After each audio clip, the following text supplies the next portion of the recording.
Good morning. Good morning.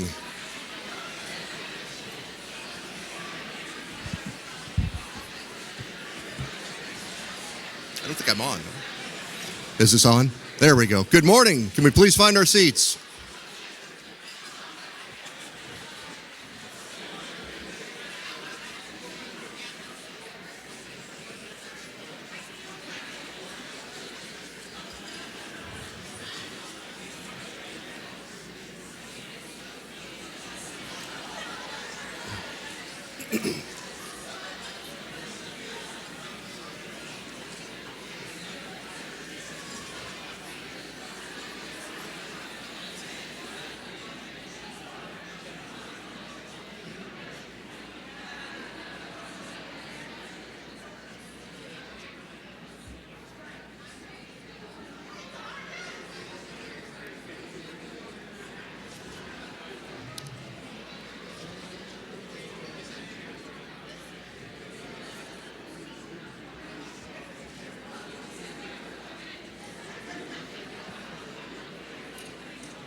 All right, if we could find our seats, please. Tony, find your seat.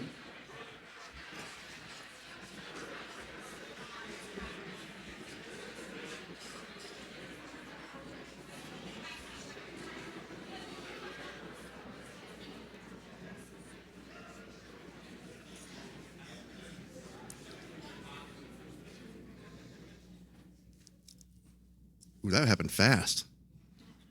We're a self-policing group this year. Great. Good morning and welcome. Before we kick into our festivities today, I present to you a message from Governor J.B. Pritzker. Good morning, everyone. Governor J.B. Pritzker here. I'm thrilled to join you for this year's Illinois Workforce Innovation and Opportunity Act Summit. As governor of this great state, I'm committed to creating a more equitable workforce for all Illinoisans, one where we strive to give everyone full access to employment and training opportunities that build good careers and stronger communities, while supporting the growth and success of our families. Over the past few years, the workforce has been impacted in ways that we're only beginning to understand. Our state workforce agencies and their critical partners are actively engaging job seekers, training providers, and employers to meet the needs of Illinois' industries and workers. Serving as a vital state resource to so many who were impacted by the pandemic, the Illinois Department of Employment Security is dedicated to working with its workforce partners to improve the experience of job seekers, unemployment claimants, and businesses in the American job centers throughout the state. Most recently, with federal support, IDES modernized and increased access to unemployment insurance benefits, completed an upgrade to Illinois' JobLink, the state's virtual job portal, and implemented WorkShare Illinois, which expanded our state's layoff aversion tools. And the Illinois Department of Human Services, Division of Rehabilitation Services, is leading the charge for competitive, integrated employment for our disabled friends and neighbors. We're one of a few states to receive a sub-minimum wage to competitive integrated employment grant from the U.S. Department of Education. These funds will be used to elevate the wages of disabled workers who are performing the same exact job as their peers. The Division of Rehabilitation Services continues to support the vision of one workforce through strategic partnerships statewide, placing the needs of marginalized workers and job seekers in the spotlight and supporting employers and education institutions in adopting competitive and integrated employment. The Illinois Department of Commerce and Economic Opportunity is working to develop novel workforce and training opportunities with new federal workforce grants to expand apprenticeships, to support communities, and to develop new career pathways. DCEO is also taking the lead in coordinating important state-funded workforce investments, including the Job Training and Economic Development Program and several critical workforce programs under the Climate and Equitable Jobs Act. All the while, Illinois Community College Board and its adult education programs are diligently serving refugees and new Americans through the Integrated English Language and Civics Education Program, aiding the thousands of immigrants integrating into our state. These critical programs are serving individuals who may be non-literate in their own language, along with English language learners with professional degrees, welcoming newly arrived immigrants and refugees with open arms. Our investments in adult education and the hard work of our diverse providers in Illinois is showing up in the rebound and unprecedented growth, with enrollment increasing by almost 35% in FY22 for those looking to become literate, get their adult high school diploma, or get additional skills necessary to thrive in the workforce. And English language acquisition program enrollment grew by almost 60% in FY23, further demonstrating the demographic shift in our state. Today marks yet another step forward for Illinois-specific solutions for Illinois job seekers and employers working to remove barriers to employment and create equitable and meaningful employment opportunities. We are one workforce. Thank you, and I hope you enjoy the rest of the summit.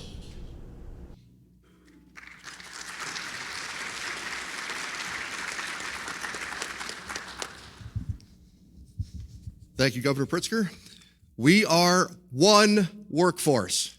How does that feel? Does it sound good? Right? How does it feel? Does it feel like it's real yet? It's okay. It's okay, right? That's what we're here for. So I encourage you as we go throughout our 2 days here today to please introduce yourself to new people, especially at your table. We had some last minute sit downs, some last minute find a spot. So please introduce yourself, introduce others that you know to people that they may not know. Help build those bridges, because that is where it begins. That's where our one workforce begins. My name is Andy Lasasso. I am the Chief of Staff for the Division of Rehabilitation Services. It is my pleasure to be here this morning and to help kick this off.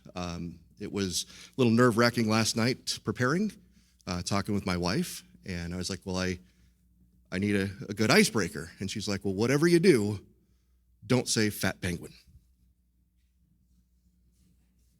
Don't say fat penguin as an icebreaker. Oh, see, she warned me. She said, don't try to be cute. Don't try to be funny. Just be yourself. And here I am. So, right, I am a dad. We got a week and a half left of kindergarten, so our house is abuzz right now. So thank you. But moving along, thank you all for humoring me in my awful dad jokes. I would like to acknowledge all of us here in this room, and please do shake hands, meet, or bump elbows if you're comfortable. But we also have, I think, what was the last number, Amy? 100 and how many virtually right now? Okay, well, 300 virtually. Wow. So there's almost as many people attending virtually as we have in this room today. That is awesome.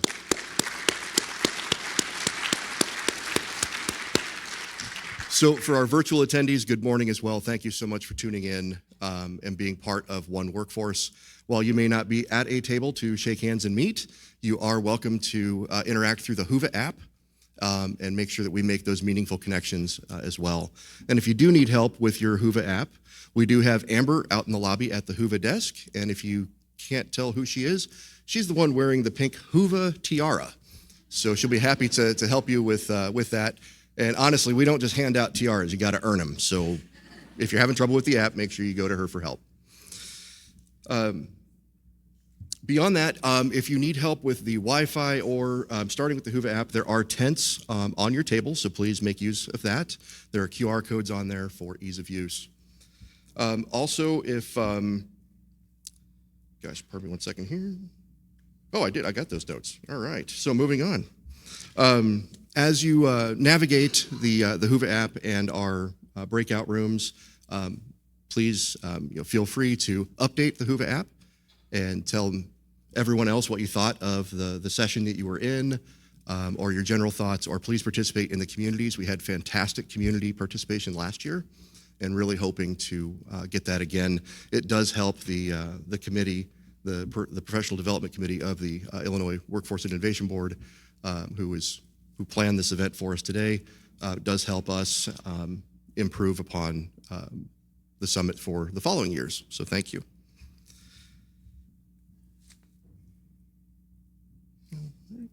And so with that, I think I've got the housekeeping. Amy, anything I missed? I'm good. All right, I would like to bring to the stage Ms. Carrie Thomas, the Deputy Director of Business Services for Illinois Department of Employment Services. Carrie.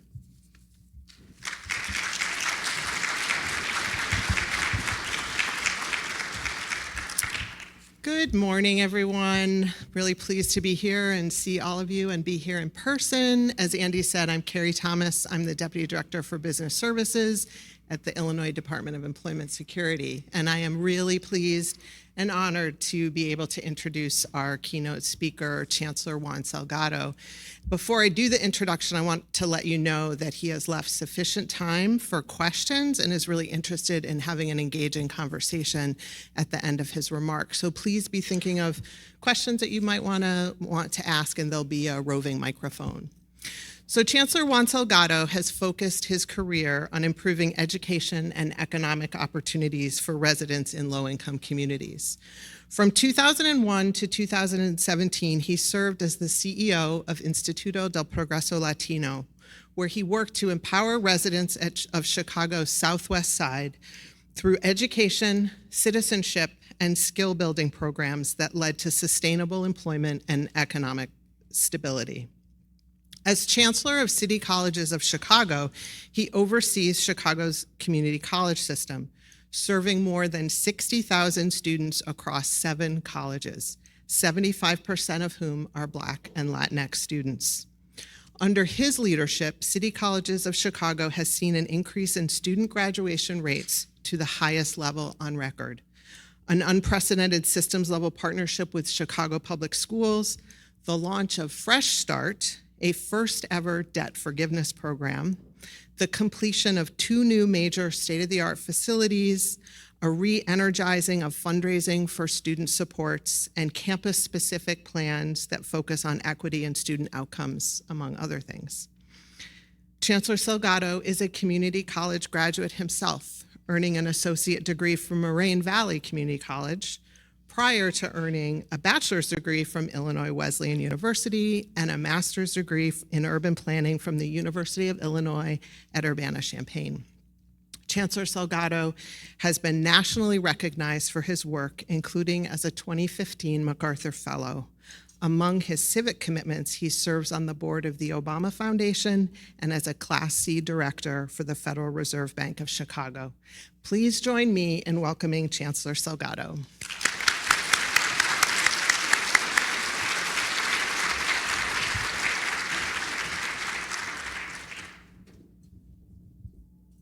And as my wife will tell you, I'm also a pretty good dishwasher. I only say that. By the way, yesterday was Mother's Day in Mexico, and I know Sunday is Mother's Day here in the United States. So let me start by, as I fire up my computer with my remarks, saying Happy Mother's Day to all the mothers in the room, okay? Good morning. Buenos dias. I really am glad to be here, to look out into the room. I'm grateful for the invitation from the agencies that are working together, right? And working better and smarter together, the ICCB, DCEO, IDS, IDHS. I'll even add, IBHE, right? and others to this, right? Because it's all part of a connected system. But I love the diversity in the room. I always like driving down I-55 because, of course, I came to Illinois Wesleyan for a couple of years. Not sure how much I love driving to Springfield, right? Sometimes, but I love coming down I-55, and I love the geographic diversity, the role diversity, the organizational diversity, the diversity of lived experiences, that collectively make this room just a much bigger asset than we would otherwise be individually. And I love that what we have in the room, and though I don't know you all individually, I know that you're motivated by a deep desire to help others realize their full potential, to help others make a good living and provide for their families, enjoy a better quality of life. We know how important marketable skills are to good jobs. As my dad used to say, I used to think job was spelled Y-O-B, because he would say, son, all I need is a good job, right? A good job. That's all I really need to get ahead in life, right? And he had a very clear idea of what a good job was, right? And I was very fortunate growing up that my father had a good job.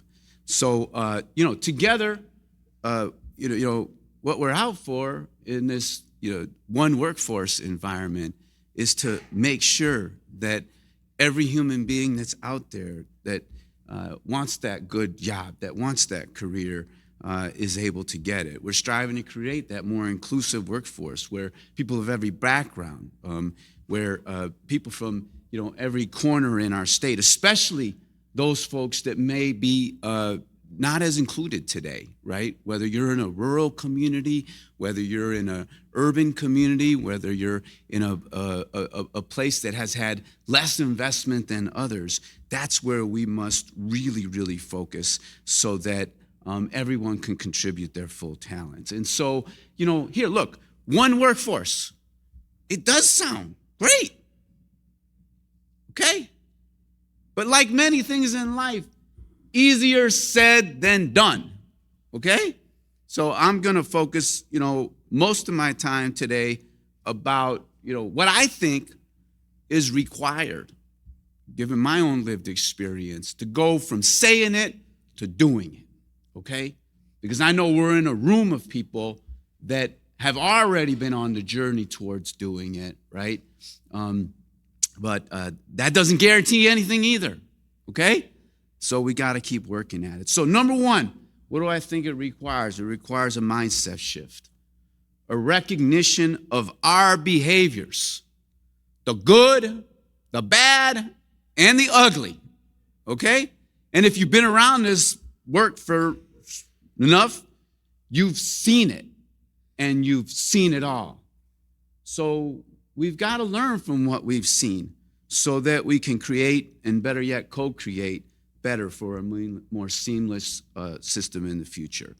It requires clarity about what we seek to accomplish, not individual accomplishment or organizational accolades. No, a seamless human experience that leads to results never seen before or experienced. Synergies that make 1 + 1 = 10. How do we multiply the impact of what we're doing, so that people are entering into a seamless systems? It requires intentionality, jointly developed plans, programs, structures, communication, decision-making, rigorous research, and many more. But intentionality, clear intentionality. And it requires an ability by all of us to be self-reflective, courageous, creative, to have a vision and aspiration that every day leaves our efforts from yesterday in the dust, okay? Whatever you're doing today, whatever we're doing today, it's what?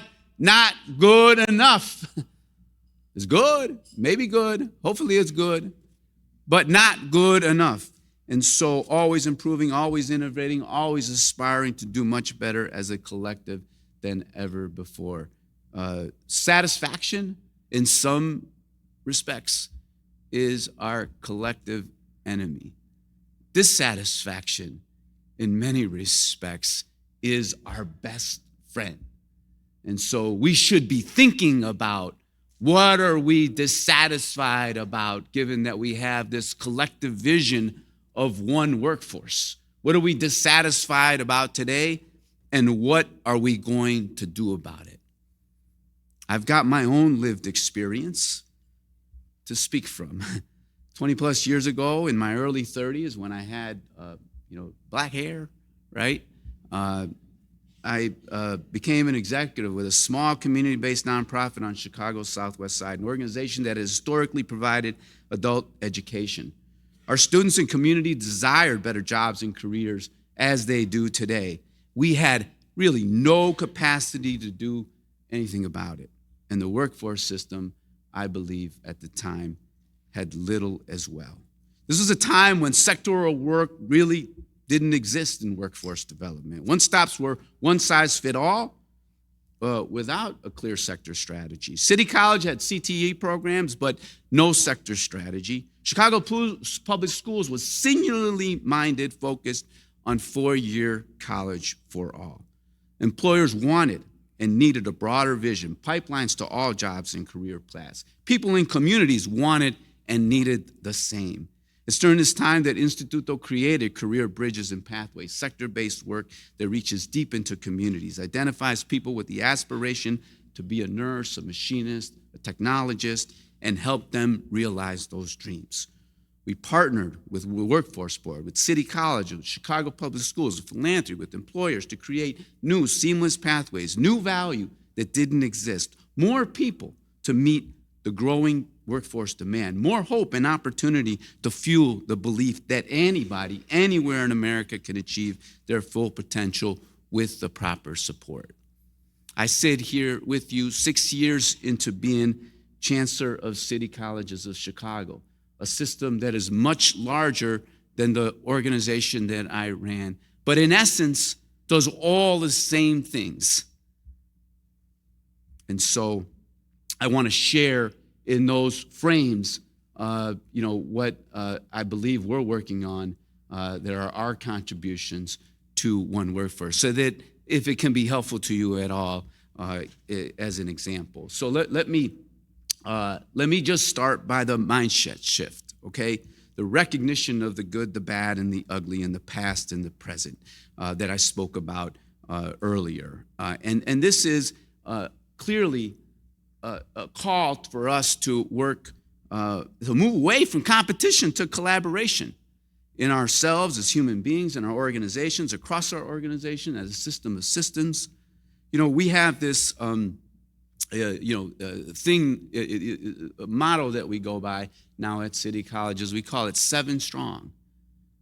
It's 7 colleges, stronger together, working together in every way. We have a critical competency in our organization and a lever for change in our strategic plan, and it's collaboration, and we expect it from everybody. But I will tell you, because I lived it, there was a day when it was Richard J. Daley College versus Wilbur Wright College. There was a day when CPS and CCC just, pointed the finger at each other. Who's to blame? And we spent a lot of good time and energy doing that as well. The city colleges and the Chicago Cook Workforce Partnership, very little collaboration, okay? And in some cases, hostility. That's all time spent in our own story, our own narrative, our own individual results, all leading us down a path to the bottom. This idea of 7 Strong, this idea of leveraging each other within city colleges, we're extending it to everything we do. Our partnership with the Chicago Public Schools is the strongest relationship we've ever had as a city college system with the Chicago Public Schools. In fact, we just hosted the U.S. Department of Education a few weeks ago to learn about what we're doing in a very systematic way. I'll talk about it with you all a little bit more later. And then our ability to compete. I was talking to Jeanette Tamayo about, the work that we were doing together and our ability to compete for federal support, our ability to compete as we did in Chicago for the Good Jobs Regional Challenge with the Chicago Cook Workforce Partnership. These all multiply when we're able to work together. So my question for you today is, ask yourself, where are we getting it right? And what can we learn from that on the right track, that productive pathway towards one workforce? And where are we not? And be willing to call out where we are not getting it right. Call it out sooner rather than later.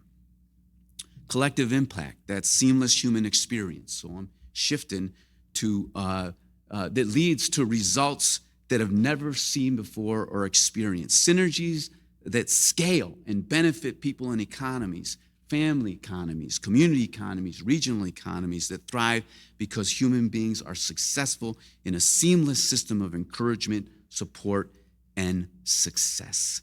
I want to lift up, in our system, the work that we have done to build our centers of excellence. There was a time when each college was, of 7 colleges, we're all in a city, we're all working with, a singular population, if you will, the city of Chicago residents. And we had 7 colleges that were not necessarily oriented toward growth in the economy. We had 7 colleges that wanted to compete with each other for where there was opportunity. We had 7 colleges that actually didn't have the expertise in any one of the areas because they were trying to be experts in every area with a limited amount of resources.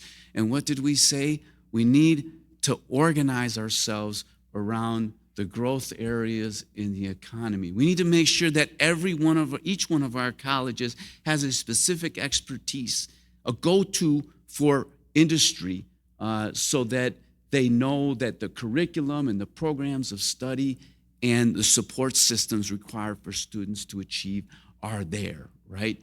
As a result of this, we now have a framework that has brought us to relevance in our work with private industry. And I will share a little bit later that we can take that relevance to many places. By the way, we can take that relevance to working with local community partners. When I was at Instituto, that's what we did. We pipeline people from low literacy into community colleges. Today, we're doing some of the same work. Welders on Friday, Saturday, and Sunday night through a Weekend Warrior program that we have with Inner City Muslim Action Network, where they're going deep into community to find young men that are most at risk of being shot or shooting themselves, and making sure that they see education as their pathway, and we now have the kind of career pathway that they can really enter into. And so the question for you and the question for us is, what are the results we want to see tomorrow that we are not realizing today? What does it look like, right? And we can see it, right? We can see it, but what does it look like to do something that we're not realizing today, to enter into that space? And that gets me to the third area, which is intentionality. It requires intentionality, jointly developed plans, programs, structures of communication and decision-making, and rigorous research to accompany that work. The example I want to offer you that we are executing today at City Colleges of Chicago is the Chicago Roadmap, our historic partnership with the Chicago Public Schools. As I said earlier, there was a time and a day when, a chancellor of City College would say, it's their fault. All of the kids are coming to me come with developmental education needs. They're not doing their jobs in the public schools. That's why our graduation rates are 7%, and that's why this, and that's why that. That's a real story. That was our story. Blame the other guy. Okay? And then there was a time when, our mayor came and said, you guys have to work together, right? And so the mayor's office had to intervene so that these two institutions negotiate what they're going to do with each other. That doesn't work very well, okay? But now we're at a time where two educational institutions put together a roadmap, a strategic plan, a joint plan, one that has equity at the center, one where our game-changing strategies were developed collaboratively, not just by the head of the public schools and myself, or even our senior administrative teams. We have 25 working teams that go all the way down to faculty that own these strategies. That's why when the CEO of the public schools left and we had a new CEO coming in, this thing just marched forward. We have a structure in place. We have a research partner in place in the University of Chicago. We will know what the outcomes are, not just now, but well into the future, because we have the data mining that's happening today. And this is helping thousands of students. It's helping create, I'll just give you, two examples. Our transitional math program is a fourth-year math for any student, that doesn't have another four-year math option now across Chicago Public Schools. Our English transitional program is now becoming the default four-year English program at Chicago Public Schools, right? For those students that aren't in another program, i.e. dual credit, dual enrollment, or honors program, their fourth year of English is going to be our transitional English program. And so, and what is this doing? This is decreasing by lots the number of students that come in with development education, right? And offering them the opportunity to take college-level English and college-level math in their first year, which we know is critical to their success. But not just that. We've built the capacity to provide in-demand occupations. And so now we've packaged those in 15 credit-hour programs in IT and healthcare and supply chain and construction. And so any school in Chicago can apply now to be an IT to have an IT academy in their high school, or to have a healthcare academy in their high school. And those students can get 15 credit hours of coursework, a credential that's stackable, toward their further career. And you don't have to do what I did when I was in Instituto. We opened up a health sciences career academy, right? Well, guess what? Not every kid that's there wants to be in healthcare, right? So great idea. I thought it was the best idea. It turns out it was an okay idea, okay? This is a better one, okay? Because a place like Instituto or any public school can have both an IT and a healthcare and, you name it, because we've built it and it's a stackable credential. And so my question to you is, where do you need more intentionality? Who is that partner that if you really dug in deep with them, you could do, magic. You can make magic happen for your community where you're not making magic happen for them now, okay? And honestly ask yourself that question, because the process of creating that new value has great, great benefits. And that gets to, what I think is really important, being self-reflective. This requires an ability by all of us to be courageous and creative, to have a vision, an aspiration that every day leaves our efforts from yesterday in the dust, always improving, always innovating, always aspiring to do much better as a collective than ever before. And look, I want to offer a workforce, more specific example. We launched something through the pandemic. The pandemic resources were, real interesting opportunity to try things out, right? And so we had the idea we would try a whole bunch of things out and see what worked the best, okay? So I can go through examples of things that didn't really work so well, okay? And that's okay. But I want to focus on one that's really near and dear to me, which is Future Ready. We identified short-term programs that we had on our books, that lead to, good wage jobs, right, and career paths, right? Many of which, for a variety of reasons, are not fully enrolled, right? Think of manufacturing and some TDL occupations, and even in IT, where we've built up capacity, we still have room to serve more and more students. And we said to our college, we're going to make this free to any Chicagoan, okay? Using our federal funds. And by the way, no income test. We don't want to see your check stubs. We don't want you to prove how poor you are. One of the most frustrating things, when I ran a community-based organization is, I spent 40% of my time. I say my time, it's staff's time, but it's my time, right? Spend 40 of my time telling people to prove that they're poor. And then they have to go to the next place and prove that they're poor. And then oftentimes they weren't poor. Well, they weren't poor on paper, but, they didn't have enough resources to make it, And so we said, no test, no income, anything. It's just free. And guess what? Who's going to come? The people that need it are going to come, okay? And guess what happened? That's what happened. And guess what? Who? More adults than young people, for sure. This is now a funding source for adults, that want to move forward. Okay, and it's a simple message.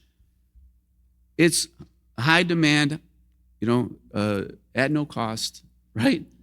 Accessible to you, right? Obviously, in the background, we'll make the sausage to make it work.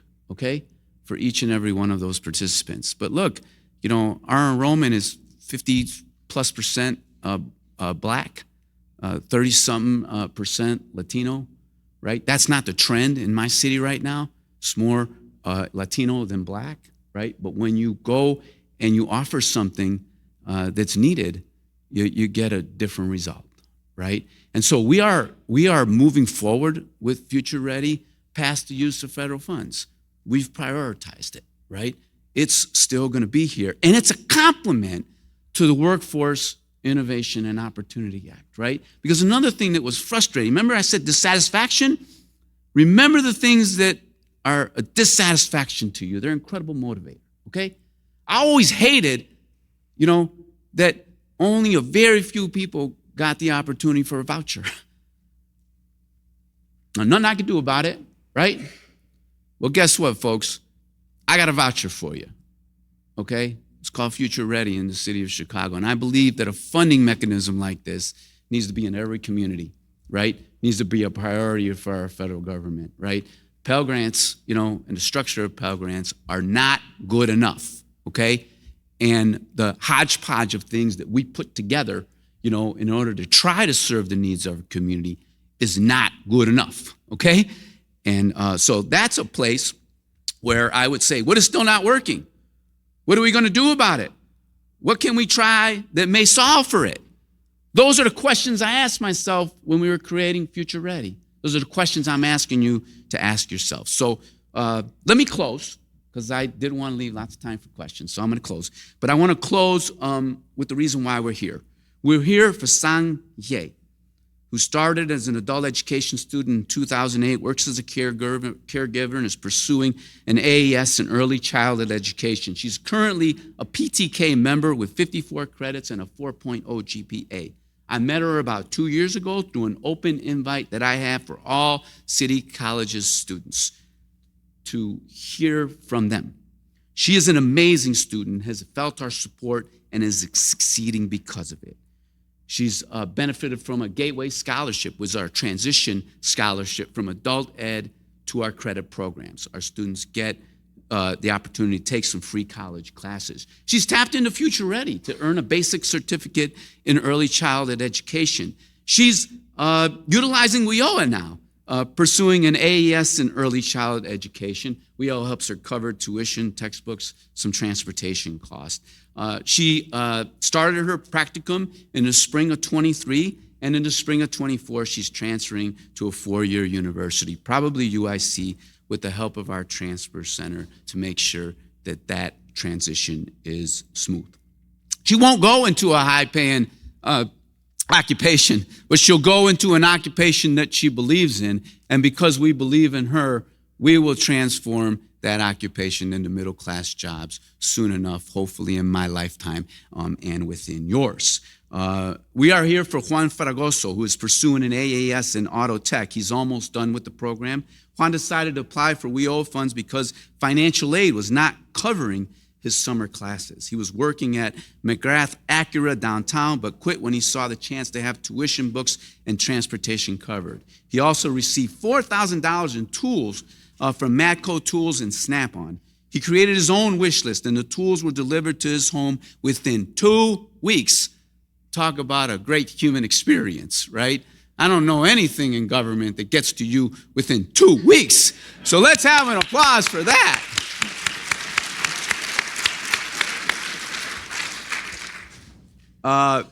In the fall of 23, he's confident they'll be working in the automotive field in a position he wants to with a company that deserves him. Subaru, Jiffy Lube, Snap-on, Matco Tools are just some of the many strong partnerships that Professor Harold Santamaria, who leads this effort, has built over the years. Look, our students deserve these kinds of success, okay? And that's what's on the line when we aspire to and we achieve one workforce. So thank you for your time. I appreciate it. I'll take questions now.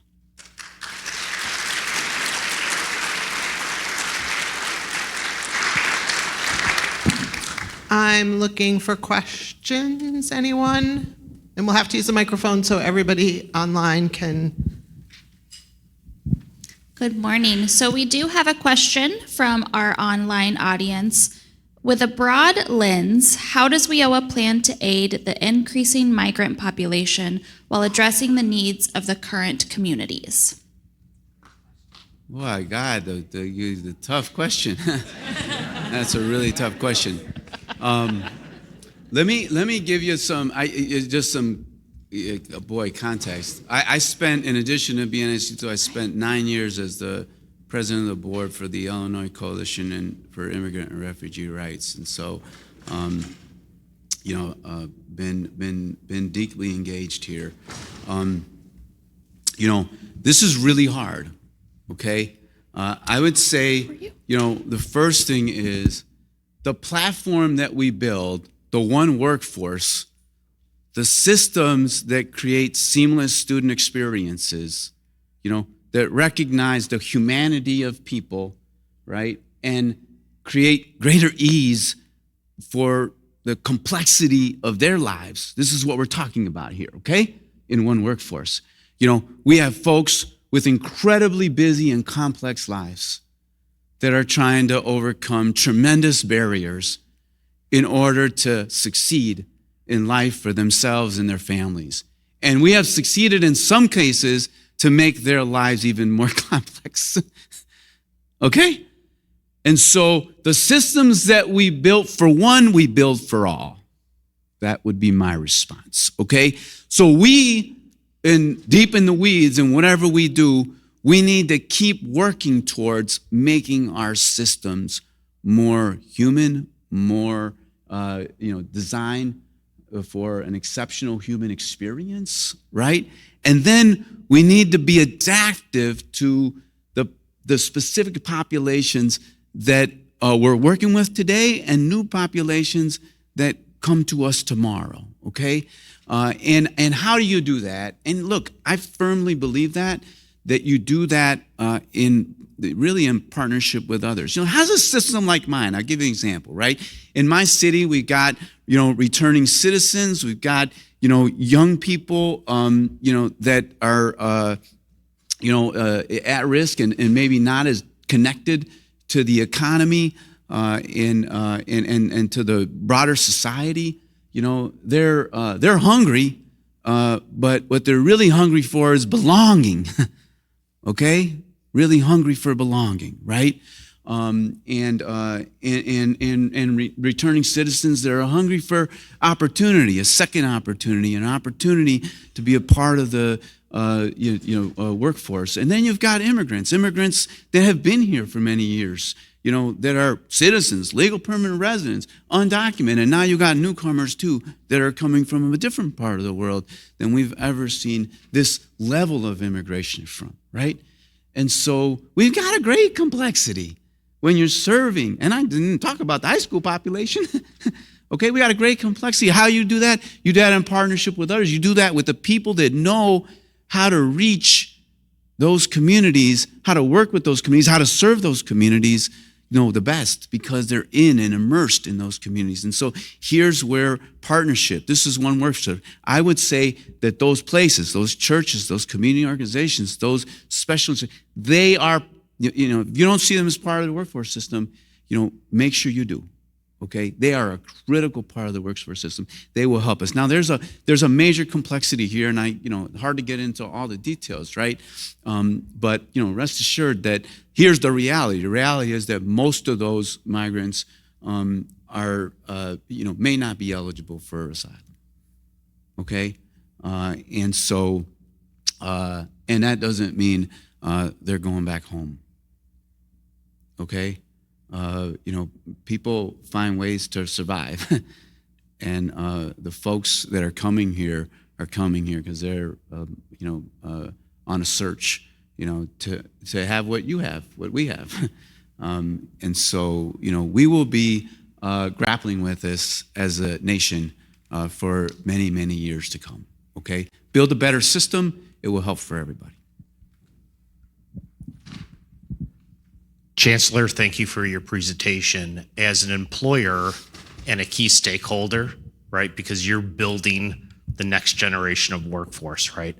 So the complex tasks, I loved what you said about a seamless human experience. And as we know in this room, and from an employer's perspective, our processes are anything but seamless. So what did you do as a leader that we can duplicate across the state systems that are not seamless to hold your people accountable to driving that seamless experience so that we could benefit the job seekers, the students who end up being our employees as employers? Because as you said it, and we had this discussion this morning around industry sector partnership, what we're doing today doesn't work and isn't going to work moving forward. So we have to think how to do it differently. Yeah.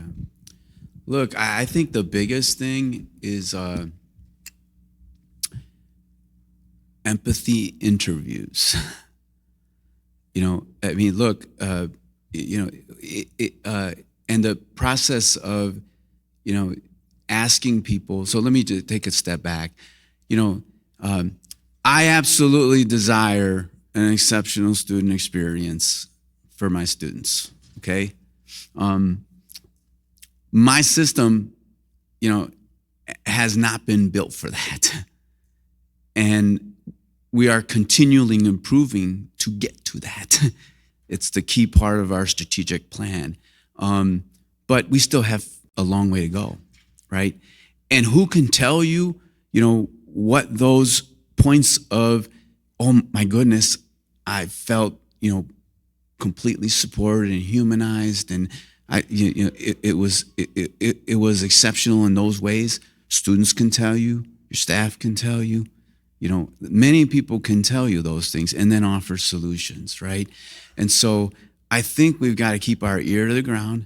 We have to understand that, we at a leadership level have to own it, right? There's a lot of things that we can do to enable what others are able to do, right? And so, yes, some level of bureaucracy is necessary. Some level of bureaucracy is not, okay? And so working through that, okay? Some level of independence in my system, there's 7 independent colleges, right? Except I don't believe, as much in, and I walk around and I tell them this. I believe in interdependence. This is my little speech, okay? So I'm giving it to you. I believe in interdependence, okay? Anything that's important in life that really is at the heart of, human development requires a level of interdependence, okay? We want to, save the planet. It's going to take everybody, not just in the United States, but all across the world, right? You name it, okay? So what makes us think, that we're somehow going to produce something exceptional without leaning into interdependence rather than independence, right? And so we've got all these silos that we build, right? And theories about what this independence provides for us. And the only person it provides it for is I don't know who it provides it for. It doesn't provide it for the students, right? So we've got to look at like those kinds of things, too.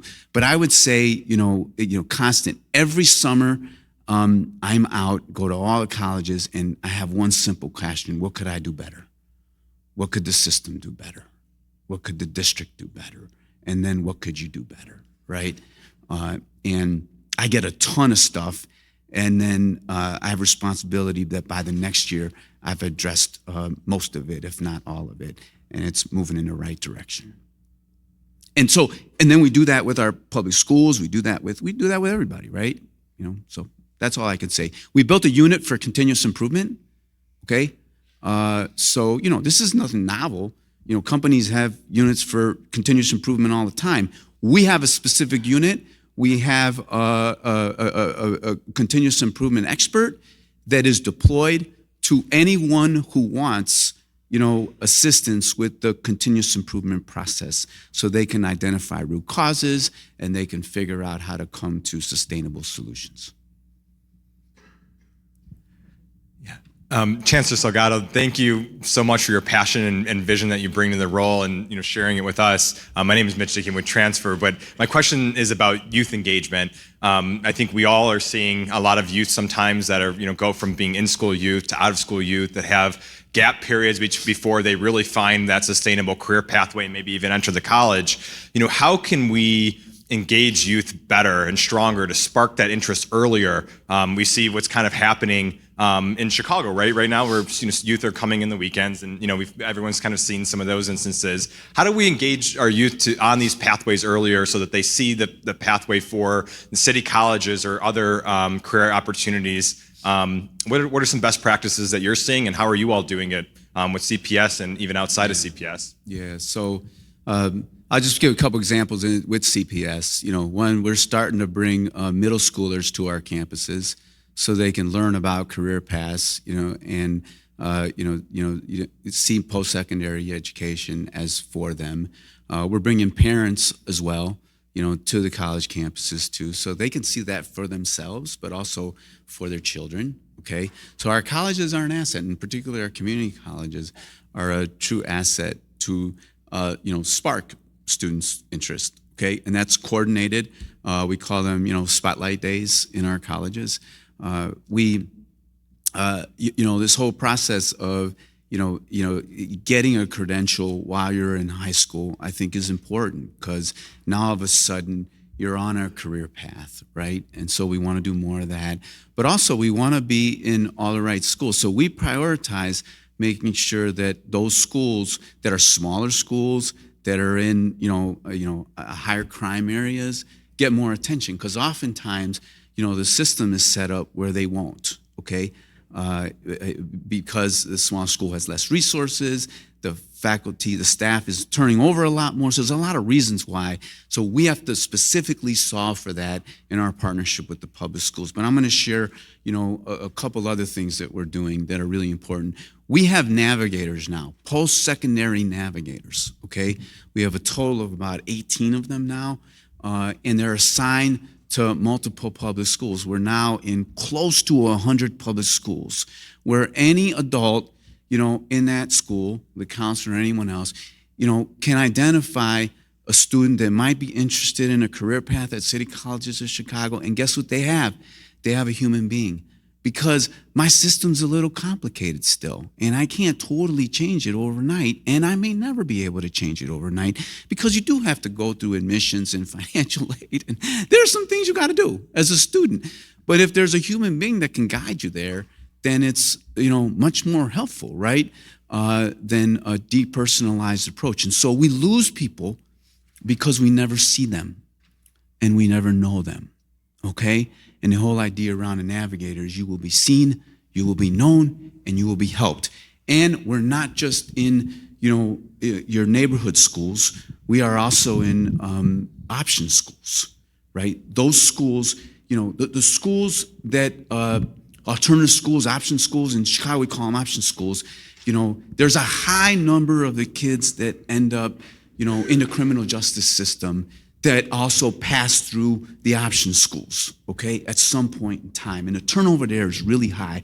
So we have navigators there, but we also have something else that we did, was free college. Any student that graduates from an option school can come to city colleges at no cost whatsoever. We started that during that pandemic. That's another one that really worked extremely well, and we've had a dramatic increase in the number of students that are taking up post-secondary education in the option schools. And so, and by the way, in the first semester, they are retaining at even higher levels than our other students, right? So the early results seem very promising, okay?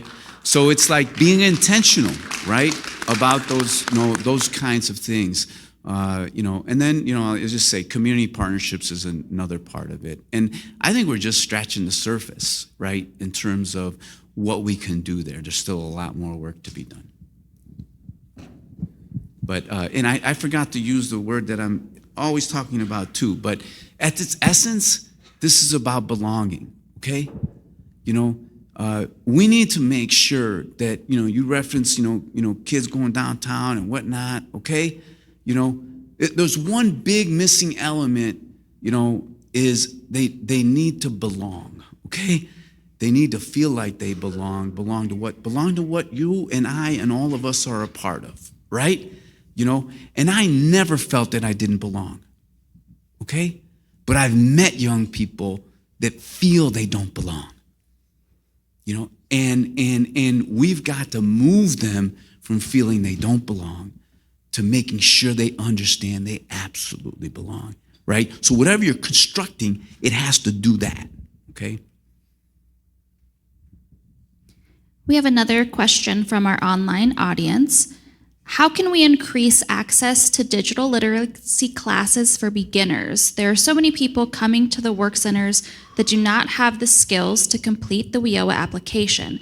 Can our colleges lead the charge with community-based organizations to open more in-person digital literacy learning to the public at no cost to them? Yeah. Look, all I could say is agreed, right? And we could do more in our system as well. One of the wonderful things, during the pandemic is we moved to more digital as a whole. I'm thinking like even in our adult education program, right? When I was at Instituto, we had, we thought we had this novel idea. We called it Cyber ESL, right? And it worked wonders, by the way, because, what we're seeing today, moms could register for classes, and take the class while their kids are in the soccer game, right? Because they're playing practice for like an hour or two, right? And the mom could be there, if you provided the laptop, if you provided the training, so we did all these things to say, if you did all these things, if you provided the laptop and you did the training and you showed them how to use the tools, then all of a sudden, and guess what? Retention was like almost 100%. Nobody left. Okay, and so I think that one of the lessons that I don't think we've learned yet, and it's a hard one. It's a really hard one, and even for me as a system leader, I will go back and say to myself, "Geez, Juan, you haven't learned that lesson." Okay, and the lesson is this, upfront investment pays off in the long run, okay? And so, if in fact we're not doing the digital learning that we need, right, we are going to leave a bunch of people behind. Students are going to struggle, even more than they're struggling already, or learners are going to struggle. And as we know, this is critical to the, any job that you get into. So yes, we're integrating technology into the work that we do at city colleges, into the curriculum. But where I'm most concerned about is those early entry points of students that without that kind of help may not, get very far, if you will, through our systems. So more to do there. Chancellor, I wanted to follow up on that question.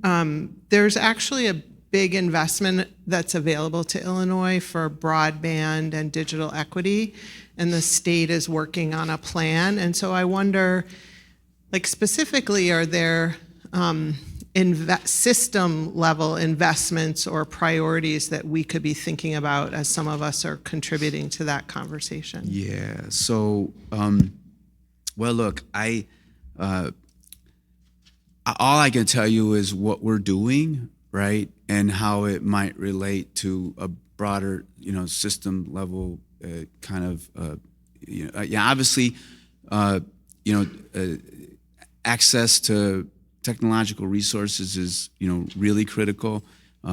We were very fortunate. We were able to get out of the pandemic by sending devices to our students, by sending MiFi hotspots where they needed them, so they could access the internet and have the connectivity that they actually needed. We did that for credit students. We did that for adult education students. We worked with the city on low-cost internet. So we've raised additional dollars to make sure that those students that need it continue to get it. Over $3 million in through something we call the Tech Equity Program. So this is free learn-to-own laptops, free internet, and basic digital literacy that comes along with it. And so I would say that look, technology is not inexpensive. Costs rise right now. I think our laptop cost has gone up by 10 to 20%, right, as a whole. And so sustainable funding stream, some way to create, a way that we can continue to provide devices, connectivity, digital literacy to our students is going to be critical. And we have figured out how to do this as a state before. Like, if you need to fix your roads and bridges on a continual basis, you find a sustainable source of revenue so you can always build your roads and bridges, right?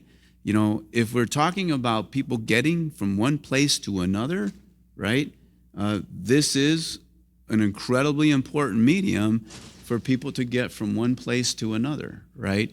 And so I think the big focus has to be on thinking about this, okay, as we think about roads and bridges and that kind of infrastructure, and building a sustainable source of revenue so that we can do this, continuously and well into the future. Other questions? I have one more, but anybody raise your hand? Hello. First off, I love what you're doing at the city colleges. My question is, coming from a high school, because I grew up in inner city, from a charter school, it wasn't a lot of opportunity for those career technical education classes. So have there been any talks as far as partnering up with some of the charter schools in the area to introduce them to a career pathway that have something to do with like career and technical education? Yes. So I'm very glad that you mentioned charter schools. I shared earlier, I opened a charter school before I came to City Colleges of Chicago. And the model pathways that we've built are available to any public school in Chicago, okay, including charter schools. Now, I do have to say, when I entered the charter world, right, it was towards the latter part of the growth in charter schools in the city of Chicago. And I will just tell you what I experienced, which is still somewhat alive today, that we need to critically think about, right? Most of the charters were oriented towards four-year university for all. Most of the charters, I have to say, look down upon city colleges of Chicago, and made it somewhat clear, and that's true for a lot of the neighborhood schools too, or especially some of those that consider themselves higher performing schools, right, if you will. Well, that mindset doesn't help all students. Okay, so I will say that we haven't seen as much uptake, okay, of charter schools in our career path programming, right? It also requires, some adjustments on the school. So you have to, like we're there to offer it, but the school has to organize itself to be able to do it, right? So there's a little bit of that. There's actually a lot of that needs to happen. Right now, CEO Martinez and I are working diligently. We plan to grow this work a lot more than we are, today. Our goal in the future is we had last year, we had about 425 students that achieved 15 credits or more before they graduated from high school. We'll hit 1,500 students in the near future. That's 15 credits or more. What we're really after is we'd like to see about 1,000 students a year getting their associate's degrees while they're getting their bachelor's degrees, right? And when we hit that milestone, okay, there'll be a lot of folks with 30 credits, with 15 credits, and we want to build that success off of the platform of these model pathways, right? So yes, we are open for business, okay? Yes. I wanted to ask another question, if there isn't one burning question right now. So you were really, when you were at Instituto, you were really at the forefront of some of the sector strategy work, which has, continues to be a central part of the, at least the WIOA Title I system, and really a focus. I just wonder, given how far we've come in terms of working with employers across a lot of different modalities, whether it's apprenticeship or customized training, if there was something that you know now that you wish you'd known then in terms of working with employers, or how to kind of strategize together or build new kind of innovative strategies, what would you say? Oh, God. This is probably the area where we still have the most room to grow, okay? So it's not what I would say then, it's what I say now. We don't present very well as a system to employers today, okay? And the net result of that, and this is an area where we definitely have to problem solve, and we have to bring employers themselves into the equation. And I'll use the apprenticeship work as an example. And everything evolves, right? But early on, we had some business leaders that really wanted to, lean into the apprenticeship work, places like Accenture and Aon. And I think one of the strategic moves that have really helped us to be successful with the apprenticeship network, and I mean successful, folks. Look, Accenture had never hired a single one of our students because they didn't hire anybody with an associate's degree, okay? As I speak today, they've hired over 75 of our students in the last 5 years, okay? We're number 5 in terms of source of entry-level talent to the Chicago Midwest office, right? So yeah, they source from a whole bunch of schools, and when you add it all up, City College is one of their largest source of talent for the future, and they want to grow that pipeline because they've seen it really work for them, right? So who knows? Maybe they will be the largest source of talent for Accenture's Midwest office, right?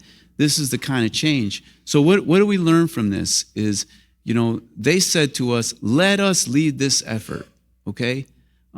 We've got a lot of intermediaries, and then we got big institutions. And between the intermediaries and the big institutions, I count myself in that, right? We don't present very well to employers, right? And I think the solution in the future is we really need to, hand over the reins a little more, or a lot more, to business to help work with us to figure this out. Because I don't believe today, and I've had this conversation with several, and I mean handle the reins. That doesn't mean we're not engaged and involved, but I think business will have a better solution than we will ever come up with. I don't think that we are. I think this is a place where we're just not built for success here. Okay, as a workforce system without employers leading it. I could say a little more, but I'll leave it at that. Any other final questions? Please just raise your hand, and I will run really fast. So we have another one from our online attendees. With so many new funding streams available to students in city colleges, one like Future Ready was mentioned, how should community-based organizations re-strategize partnerships with colleges to maintain the use of WIOA services such as ITAs and OJTs? Yeah, so, I believe that ITAs and OJTs are still critical components. You heard, two examples that I shared earlier about, students that have been able to tap into, multiple funding sources, including ITAs. Every funding source has their limitation. It's not a full package deal. And so it's our job to make sure that we're helping the student to find the next resource that is the most important resource for them to continue on with the goals and aspirations that they have, right? So I would focus it in on the student experience. We are, making sure that we have on every campus benefit navigators, as well as at least at 3 campuses, we have WIOA coordinators, okay? So I would, ask that you reach out to our WIOA coordinators and our benefits navigators as well on campus, in order to, figure out which students could utilize, which funding source right now. Future Ready, by the way, is built as a doorway, right? A doorway that says opportunity. Behind the door, we're able to, find funding sources that are available to them, whether it's the Workforce Equity Initiative, whether it's, in some cases, it is Pell Grants, in some cases it is WIOA, in some cases it's our own money. We've prioritized roughly about $3 million now in our budget to cover any student that's not covered by some other potential, funding source. And so that's the mechanism. It's a doorway through which you can get education, and then we figure out, on our end, how do we fund it?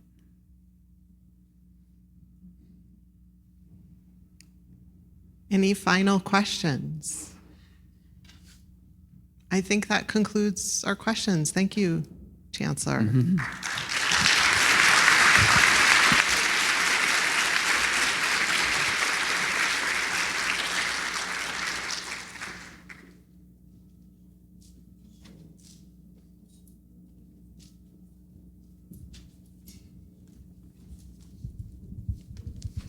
All right.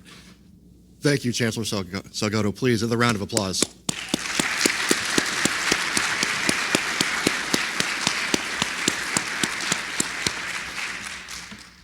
All right, I think we're off to a great start. Thank you, Chancellor. We saw a few more trickle in, so welcome. If you've just arrived, thank you so much for coming. And if you've also just arrived online, thank you as well. Just a couple of housekeeping items before we let everybody kind of get up. Here in the room, we had some cinnamon buns and some coffee, so we'll give everybody a chance to get up, walk around, walk that off. And then at home, of course, give you a chance to take a break. Just a couple of housekeeping items. Before we go out to breakout sessions, we will be back in here at 12:30 for lunch. It'll be set up outside, so please bring your food in here and maybe sit down with somebody different. Maybe try and make some connections between our partners and colleagues that are here with us today. Following lunch, we will have our plenary speaker, Brooks Harper. Definitely not one you want to miss. So even those that are joining us remotely, please make sure you're here on time.